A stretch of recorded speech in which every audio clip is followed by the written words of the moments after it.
Those of you still out there, I apologise. These machines, I hate them. I really, really hate them. And if I find the inventor of the computer, I will shoot him.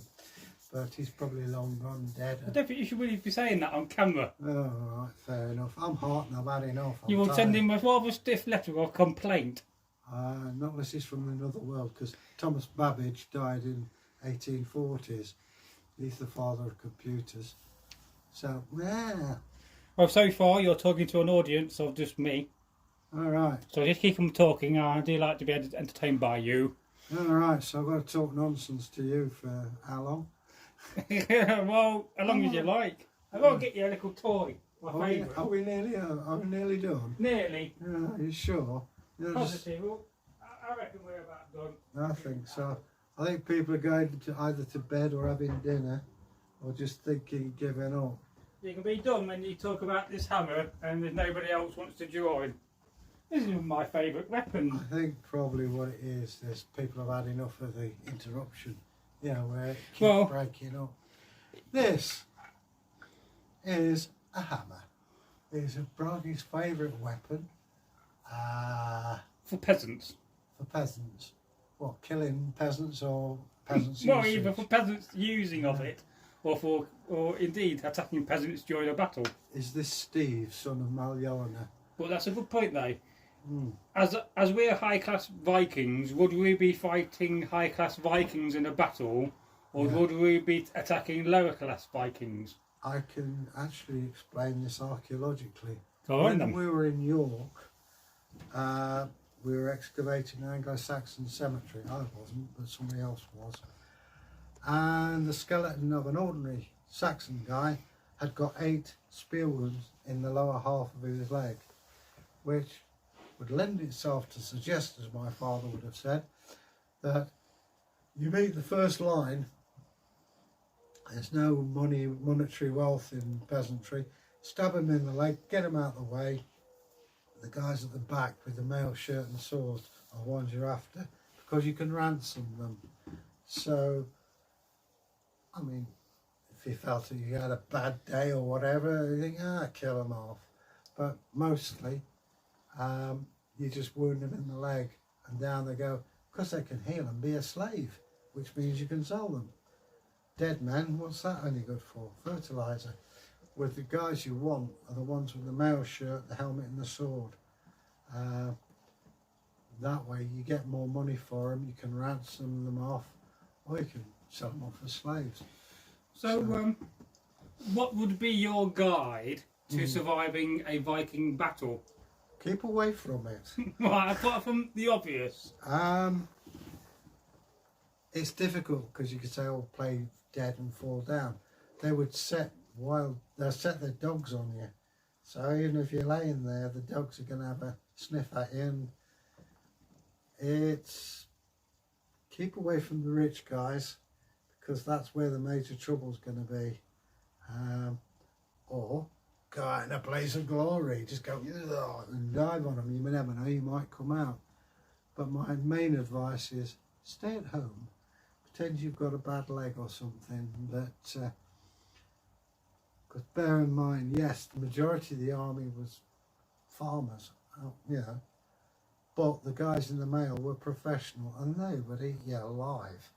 I don't mean literally, but someone might do. But you've got professional fighters against peasantry, and they're going to swat you like a fly. Okay, have we got any more questions coming? Yes, we've got a comment here from Eric OJ, who says, welcome back online. We're back online again. Cheers, mate. And I think the quality looks better, so I don't know what we want to talk about. Have you talked about the langseax? You got one down there, look. No. With a bow and handle. We've done this before, but here we go. Here we have a langseax, not to be confused with the alto or bass sax, which is a musical instrument. Sax, as I said before, is actually meaning knife. Is that you? Yes, it was. Oh, thank God for that. I've got an internal beep. This is well, it's not a poor man's weapon. I like to call it the middle class weapon. It costs less than a sword, but it's jolly effective. It's like a machete. You wouldn't want to get the wrong side of this, would you, Bragi? Well, not really, no. But this is what you'd have on the way up to earning a sword. Although it's no good having it in your hand if you're no good with it. Yeah, I mean, you've got to practice. It's the same with all of these, no matter whether it's a bent stick or a sword or a spear. If you don't know how to use it, you're just a corpse, because there's no restart button on a battlefield. And so the battle's over. What was the medical treatment like afterwards for the wounded? If you had a stomach wound, the women or medical people would feed you a porridge of garlic and onions. They'd wait, and then they'd smell the stomach wound. If it smelt of garlic, you're on the way to Valhalla, because you've perforated your intestine, you're going to die. The hygiene, no. They'd take bandages off somebody else and use them. They didn't know about it. It's amazing how many people did survive severe injuries. I mean, we read in the Sagas, a Viking lost his leg or his arm and survived. Whether they had artificial limbs or not, I don't know. I haven't seen any. I have seen at Jorvik, though, a replacement kneecap. And it's a square of copper, 4 holes and a thong, which was wrapped around the knee. Medical treatments and such were down to the women, and they would pass it on to their children, who eventually monks got hold of it. There's some strange things like drinking stale ale and, you know, to mend a broken heart, eat parsnips in a warm bath, whatever. But they did have a tremendous knowledge of herbs and various spices. There is even residue found in an archaeological dig of poppy seeds. Poppy seeds are used as an opiate, stop you from, well, lessening the pain. But of course there's something else that these guys had that we don't, and that is a higher tolerance of pain. Even from my grandmother's time, pain was something that happened, and we are accustomed, cosseted as they used to say, to having anaesthesia. Oh, I'm feeling a bit ill, so have an aspirin. But I mean, aspirin itself comes from willow bark, which the Saxons knew about, and the Vikings, and various other things which progressed as time went on. It's a different world from what we know. So Eric OJ says, how did you guys become re-enactors? I can only speak for me. When I'd done university at York, I was, shall we say, at a loose end. And Jorvik, the actual Jorvik Centre, had a troupe of people, ably led by Pete Gardner, who dressed as Vikings and promoted Jorvik. And I thought, that sounds fun. And I joined in. It was more craft-based rather than combat-based. But I learnt bone carving from there. And it's things like, you paid 10 quid, you could make your own helmet. And I always remember Pete's comments, well, we could do better than that, can't we? And, you know, it was great. Officially, we were supposed to have been done at 10. But we, at 10 o'clock, went to the pub, wait till the pub's closed, and then come back. We were in this unit till 2 or 3 in the morning. Great times. I moved back to Derby, and I always remember Pete saying, you represent York even though you're a member of Derby. Make sure we're proud of you. And I hope to goodness that I have. I think I have. Pete doesn't do it anymore. And it was at Derby Group that I met Bragi. At one time, Derby Group was enormous. We would field 15 warriors in a battle. Something which, you know, Derby's not that big a place, but we had great times. Politics reared its ugly head, and people began to believe they were the characters they portrayed. Egos came, politics came, and eventually the group split. which again split, one half split even more. The other half, well, I think the Derby group is based in Chesterfield, and the other half went to Nottingham.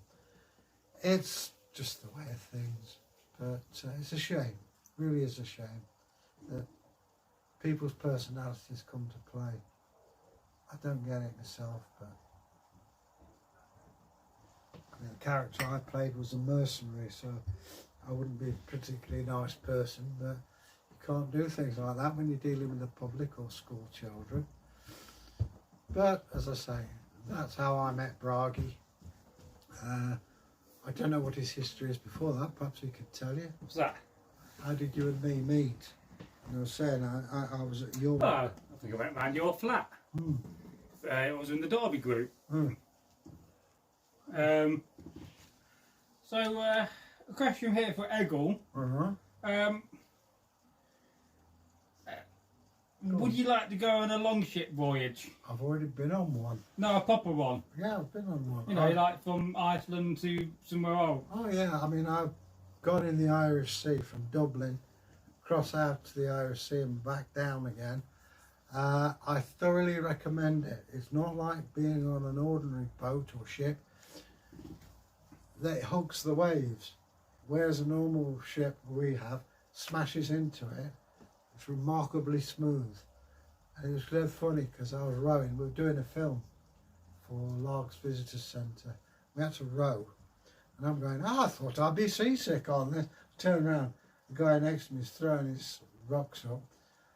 The guy who was supposed to be playing the hero, as soon as his foot touched the ship, before we even left harbour, I'll tell you exactly what he said was, oh my goodness, I feel ill. Oh my goodness, I feel... And he was green. And I'm doing the Bee Gees stuff, standing up in the front. What, night fever? Yeah, it was great. You know, the wind blowing in the hair. And it was brilliant. What was you doing, staying alive? Well, I did. That's more you can say for poor old you-know-who. What's the one they did? Boogie Woogie? This is something, nothing related to Vikings. The Bee Gees have a phenomenal record of songwriting. Well, yes. Now, I've got another comment here on that intrepid point about the Bee Gees. It's never would you thought in your lifetime would you hear about the Bee Gees on this channel. But there you go. But I do like the Bee Gees myself. I've actually got some on my phone. They're amazing. But Iric OJ says, would you want to sail like the Vikings and go, you know, like raiding, I guess? That's downstairs. I'll be back in a minute. I think it'd be a short life and a very unhappy one, especially nowadays, with the invention of the machine gun and torpedoes. Well, what about back in the day? But back in the day, yeah. To be honest with you, I mean, we talk about the Viking villages and cities. They would be fetid, they would stink. Having dug archaeological sites, Jorvik, great trading centre, but it would be mired in filth, diseases and so I can understand why people would want to be at sea, fresh air and things like that. Also the chance of settling in different countries. But you'd have your responsibilities, it depends, you know. If you've got a family and you've got a farm, you've got to look after them. It's no good nipping off down to Byzantium or anything like that, because chances are by the time you come back your wife and children are either dead or she's got herself another fella. Either way you miss out. That's all presupposing you come back alive. The longships themselves they're pretty smelly places. All weapons would be covered in pork fat for a start to stop them from corroding. You would probably share a sleeping bag. They have double-sized sleeping bags.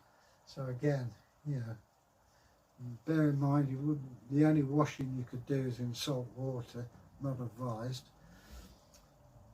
If you get wounded on a campaign, chances are you're going to die.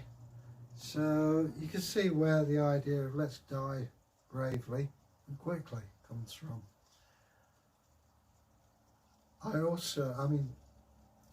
The image of a Viking raid is these long serpent-like ships.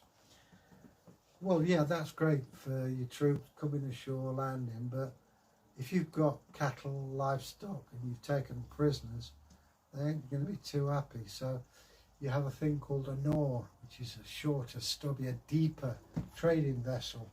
Stick them in that and away you go. As it is, you'd have to kill the livestock because you can't have cattle booting the side of the ship because you'll sink.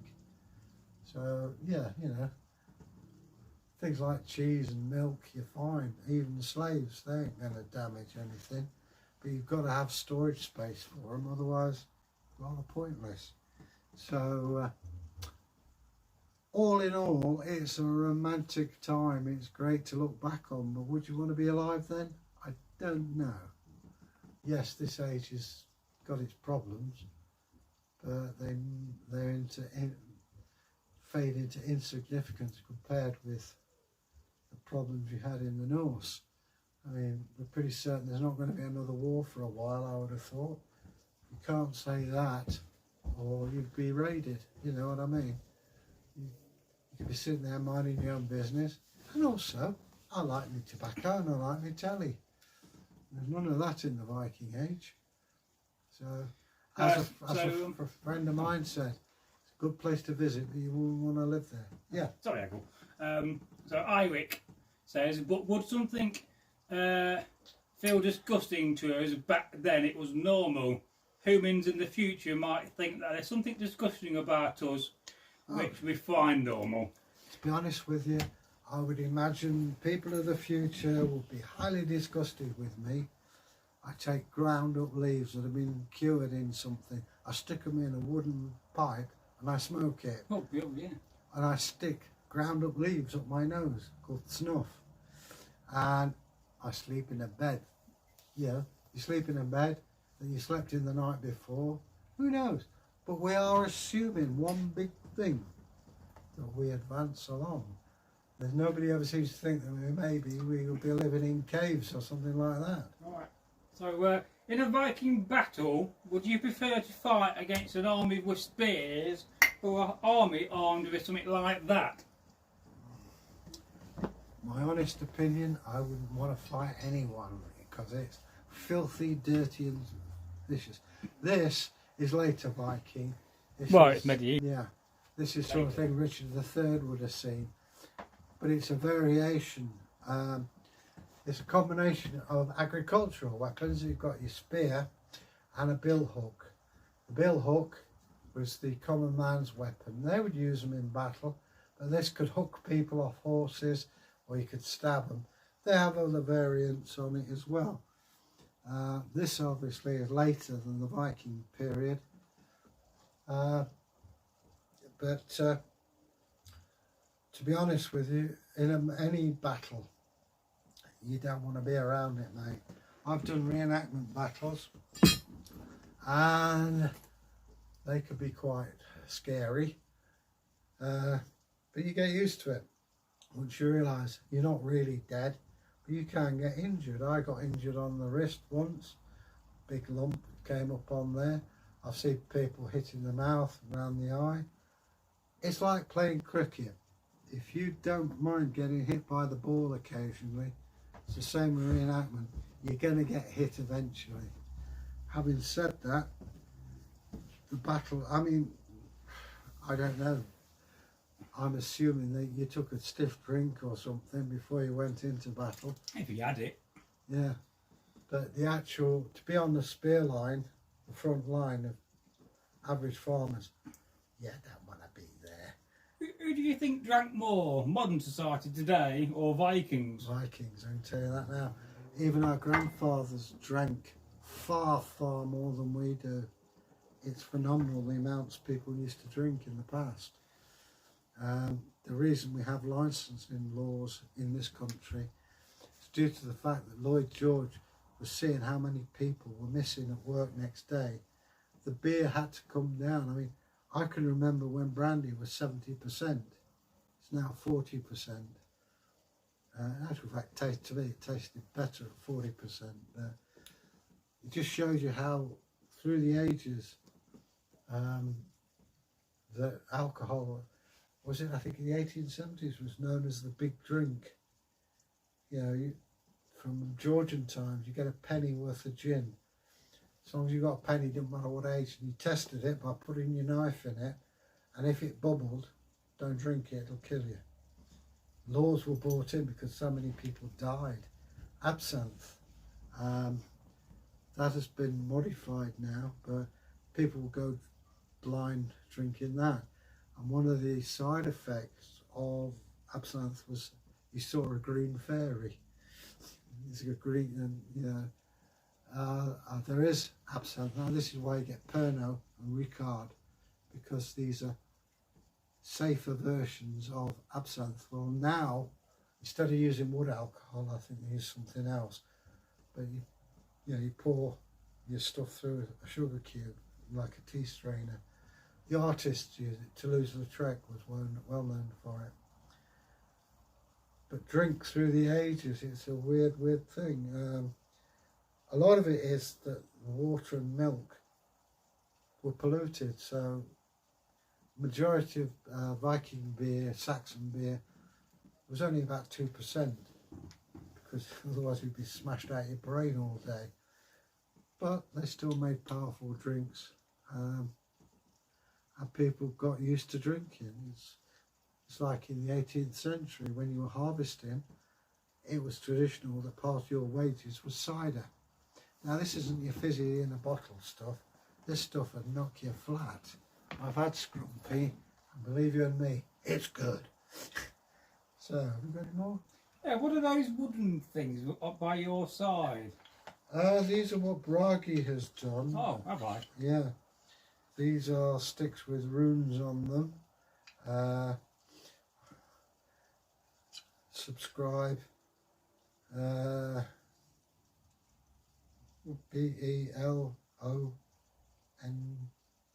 This belongs to Egil. Well, show them to camera. They might see it. We'll be holding for about 10 seconds or more. Things I do for show business, eh? Subscribe. I don't know if you can see it because they're coming up clear. I think the screen quality is much better of this stream. Who'd have thought it? What's your favourite saying? Who'd have thought that? Yeah. Maybe one day we can have some t-shirts done. This isn't a rude one, is it? No. The rude one you won't read anyway. A, B, C, D, E. It's the alphabet. Part of it up to P. Oh, we've got the other side. It probably carries on. You haven't got Z on. That's a good question. What room represents Z? Elwa. Straight down off the side. It signifies a man in prayer. And why do some rooms represent more than one letter? Don't know. I didn't invent them. I just know about them. It's like the triangle ing is NG if you're writing it. I don't know. I think it's an adaptation of a pre-Christian script to adopt as a literary thing rather than magical. Didn't work, but there you go. Yeah, Next. This reminds me of a joke, but I can't tell it. It was about Jesus playing in a football team, but never mind. Moving on from that rather quickly. That was Bragi, not me, by the way. Yes. Oh, I'm behind camera. Yeah. Friday's Egil's Day. So, just the idea for you folks that can hear me, and I hope you do, is that on a Friday, every 3 weeks, then we have a week off, I think, in theory, because I don't think we could do it every week. It's too much. Yeah. But it's just have a day for Egil to film. Yeah, it's a long walk, so I walk about 3 miles here and I've got to walk it back, and then several hours. You know, this time next year you should be getting a bus. Oh, because I'll be an old git. Or driving your own car. Oh, that'd be nice. Depends on you guys. The more you subscribe, the more hours we get. Yes, by helping and supporting this channel, you will be feeding an old Viking who, at some days, cannot actually afford to feed himself, let alone buy a loaf of bread. Viking. Yeah. Well, you know, that's what Dad says: old age and poverty. Sure. But nobody ever says old age and poverty. And then moving from that, somebody says, "What's that in your hand, Egil?" What, that? Yeah, that's it. Oh, this is my eating knife. And how long have you had it? some interesting comments coming on here. I've had this, must be what, 20 years? Wow. I know it cost me a £5. Bargain. It was. I thought so then. I've got my Viking name, Rune Egil. But I have actually used this for eating with. And the reason I'm looking around is I had a hair tie around it, which is mysteriously gone. I think it's on the floor over there. Anyway, this is called a sax, meaning knife. And jolly useful thing it is too. Whenever you go to a feast, you always want one of these. Useful. And Bragi's nipped off again. Again. I don't know where he keeps going. I reckon he's got a girlfriend out there or something. So every 5 minutes he's up and out. I know it's my day, but woof, woof. Come on, baby. Oh! I've got to go off camera. Yeah, you're right. I'm moaning. It's the same. Every time.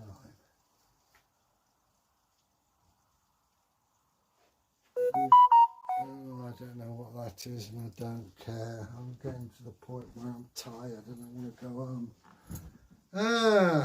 Eric OJ, would you like to sail like the Viking?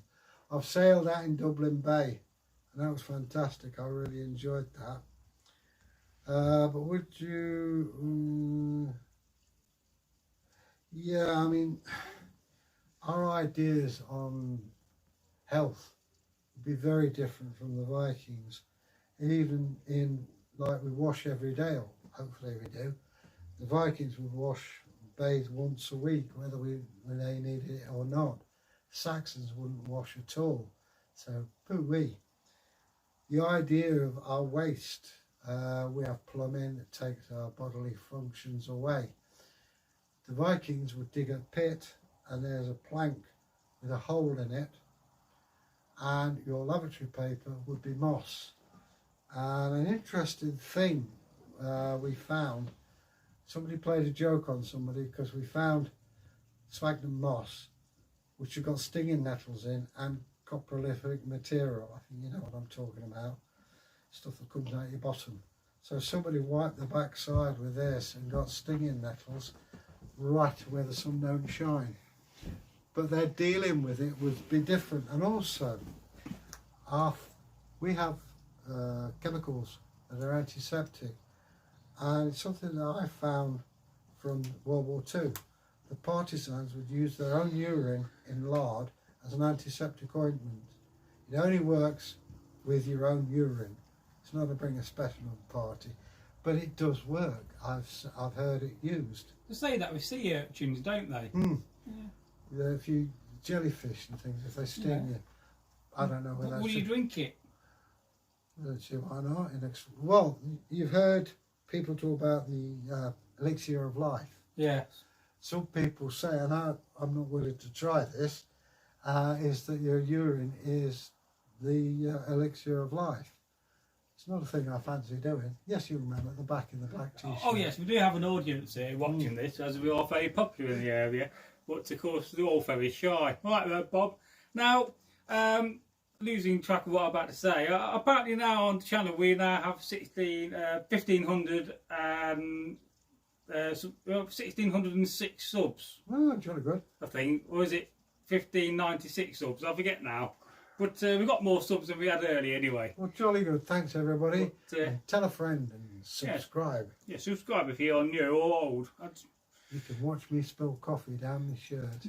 Well, you know, if did you reckon Viking drank coffee? Had they ever got that far east? Or was coffee around? No, yes, it was actually. If you think of the Byzantine Empire. Yes. I think the earliest recorded use of coffee is 6,000 years ago. So it's conceivable they may have drunk it. There's no evidence to say they did, there's no evidence to say they didn't, but it was around. It was the sort of drink, as I say, it's been 6,000 years, so that's well within the encompass of the Vikings. Well, yes, you're a man in black. Yes, hello, I'm Bob. Would you like to go to Turkey one day? Yeah, love to. They do the most excellent food. Hey, there's a Turkish restaurant in Derby. I went to the one in Leicester, and it's run by a guy who ran that. Oh, man. the food is ace, and their coffee. You like coffee? You go to Turkey, man. It's fantastic. It's a great family atmosphere, and you know, you got mum and dad and the children. They're laughing. There's no alcohol served because it's Muslim. That's no big problem. But their coffee, oh, fantastic. And I had a great time. There was me, my mate Pete and Rob. We went to this one in Leicester. We had a platter for 5 and it lasted me, Rob and Pete 2 days. Cool, blimey. And you don't get a figure like this through not eating. Now, I have a question here about sausage rolls. Firstly, does Egil like sausage rolls? Love them. And secondly, how old do you think the sausage roll is? As long as there's a pastry and sausage, I don't know. This is a thing, you see. I would imagine whoever invented sausages, which goes way, way back, there's a form of storing meat, and I'm sure there were housewives who were going, "Ah, that looked good in some pastry."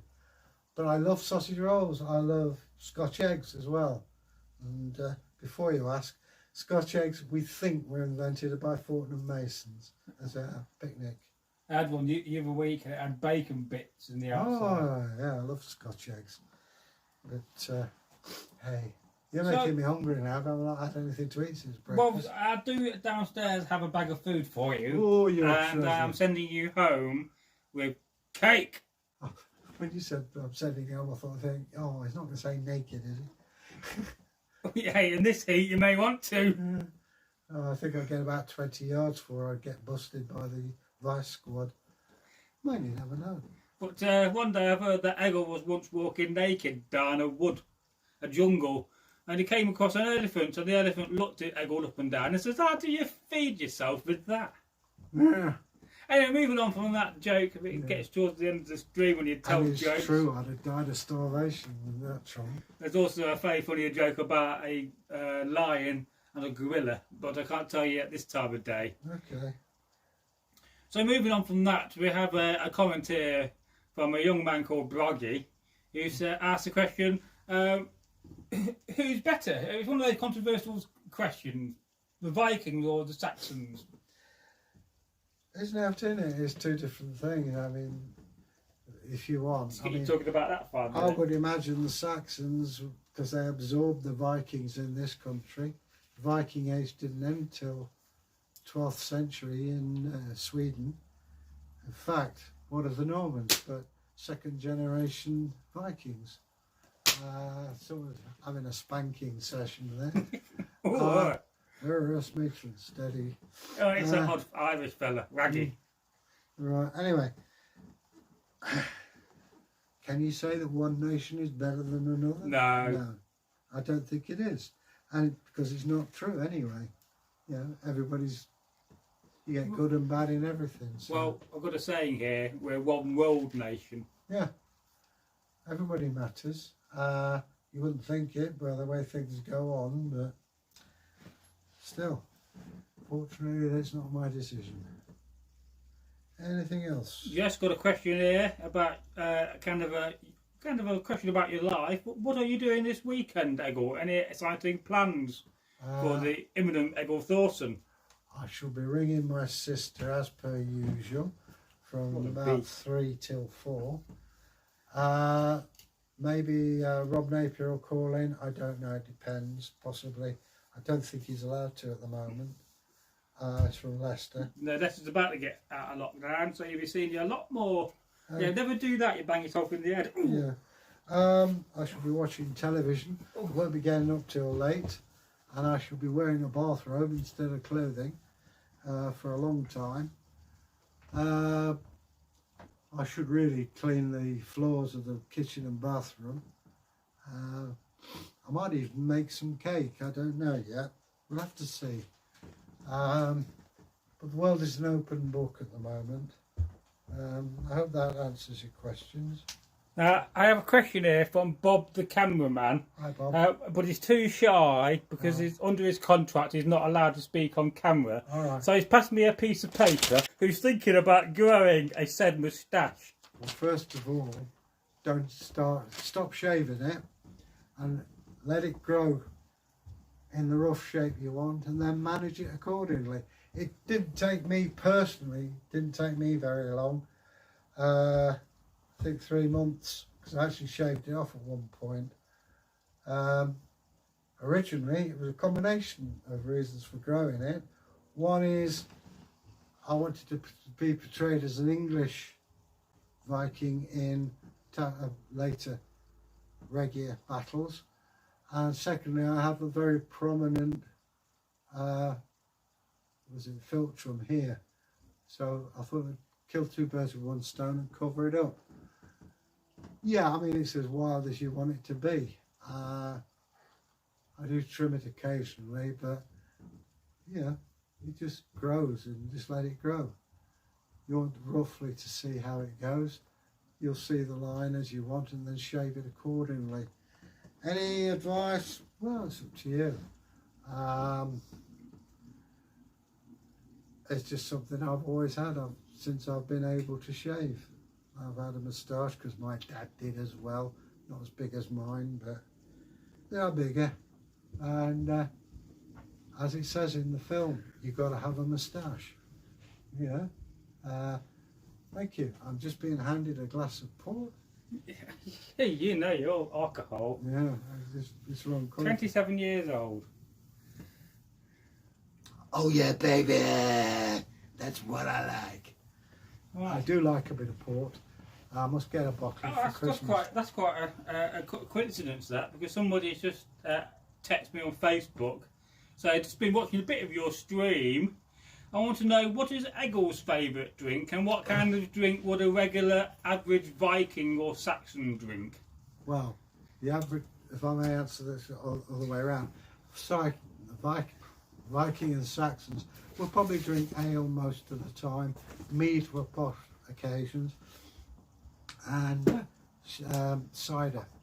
My favourite, I have to say brandy is my favourite. I like port, which I've got some here. Champagne, but it's got to be vintage champagne. I love it. Ice cold. Not cheap either. No, well, neither am I. But Prosecco is another one. That's a cheaper version. I'm not a great beer drinker. The only beer I really enjoy is stout, Guinness, and I like brown ale as well. Let's face it, I like most booze. The drink I can't take is Campari or vodka. Ah. I just find I can't, it's just my system. Now, the other day, I was talking to somebody in the Facebook group, and they asked me about plants and herbs, and they said, well, can we recommend a book? And I can actually. I can recommend this one. There we go, Egil. This is a book called Herbcraft, a guide to shamanistic and see, we'll get you a bit closer, herbs. Especially for you guys. Yeah, that's by Susan Lavender and Anne Franklin. I mean, what an appropriate name that is, isn't it? And if you've got a pen and paper, I will do the ISBN number for you.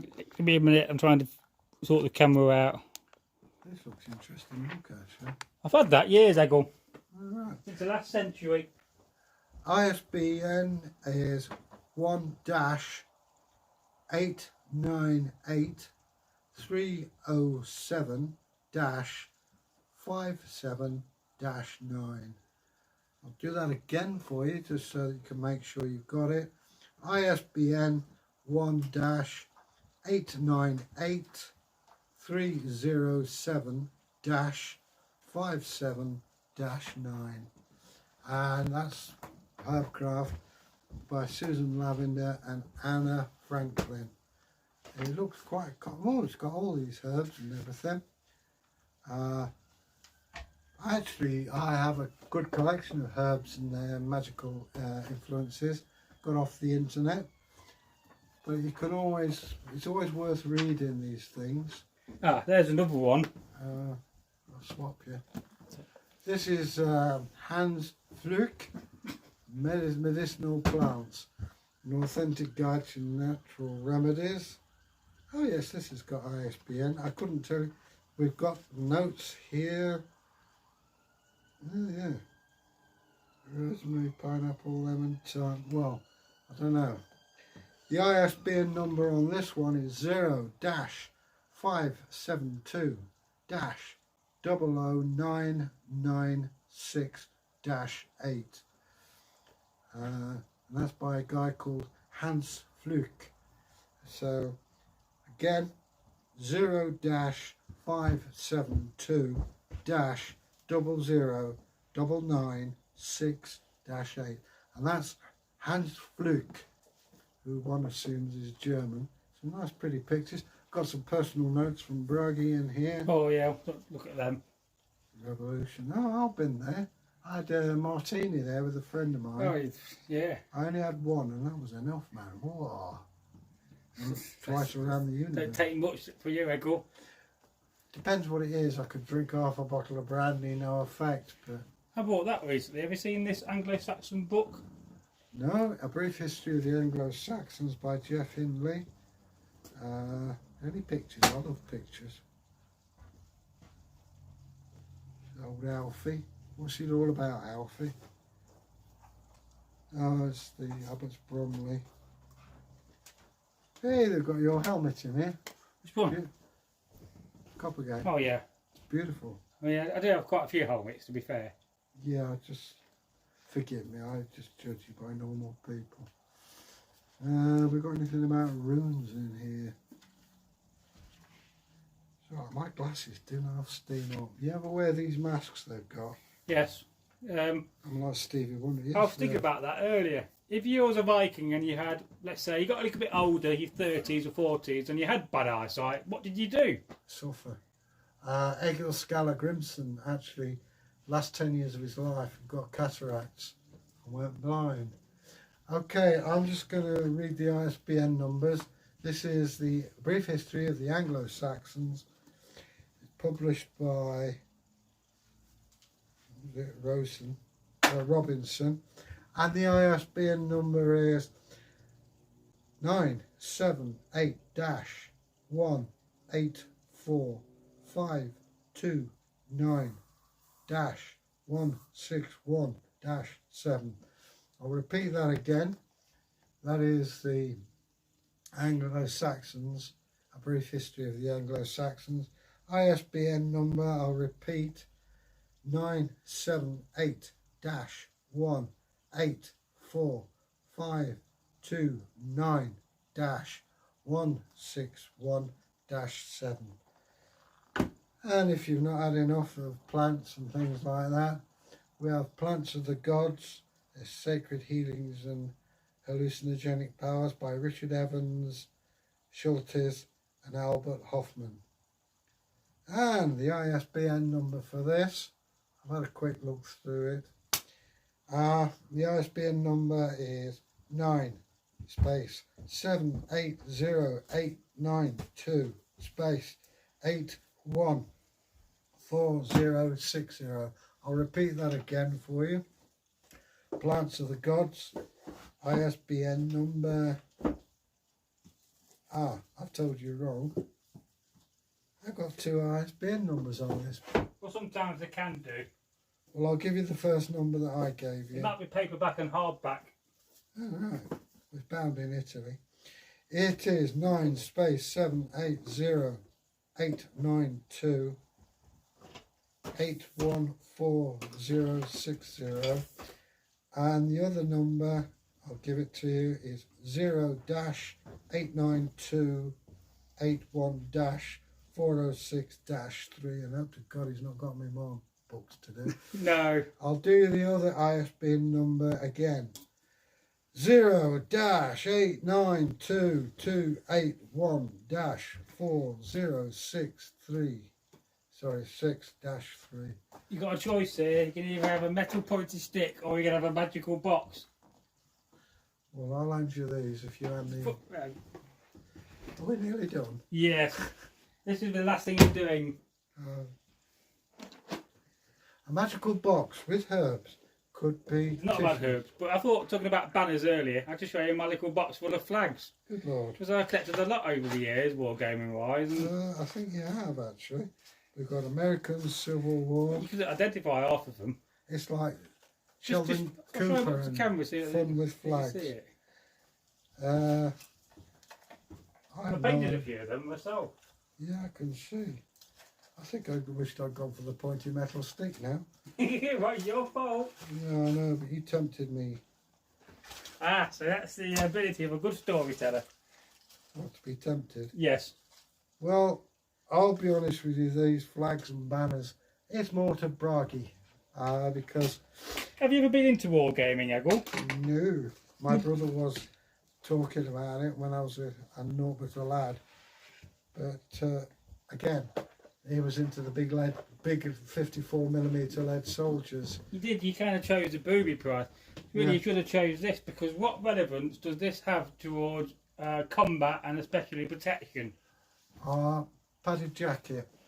Well, you could use it for that, as in pushing stuffing, the fleece. but it's actually something to do with something you may wear on top.